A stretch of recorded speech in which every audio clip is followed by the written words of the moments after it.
अॼु राति इन अज़ाब मां तोखे छुटकारो मिली वेंदो। तूं पंहिंजी आख़िरी ख़्वाहिश ॿुधाए वठि। चवंदा आहिनि त मरण वारे जी आख़िरी ख़्वाहिश जो एहतराम कयो वेंदो आहे। मरण खां पहिरियां मुंहिंजी आख़िरी ख़्वाहिश इहा आहे त तूं मूंसां पंहिंजी मोहबत जो इज़हार करे छॾ त जीअं मौत मुंहिंजे लाइ आसान थी।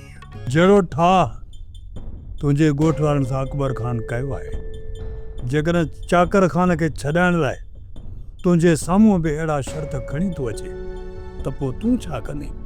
अकबर ख़ान जे साम्हूं झुकी सोट खे नाहे छॾाइणो। हा, पर जेकॾहिं बराबरि में विहारे ॻाल्हियूं कंदो त ॻाल्हियूं ज़रूरु कंदासीं, छो त असां अमन चाहियूं था। असां ज़ालिम न आहियूं जो बग़ैर सबब जे ज़ुल्म कंदा रहंदासीं। तव्हां इन क़ाबिल ई आहियो तव्हांखे इज़त सां शान ऐं मान सां दफ़न कयो वञे। जेकॾहिं तुंहिंजी का आख़िरी ख़्वाहिश आहे त ॿुधाए। मूं पंहिंजी आख़िरी ख़्वाहिश ॿुधाए छॾी आहे अकबर ख़ान। तव्हां पंहिंजो कमु कयो।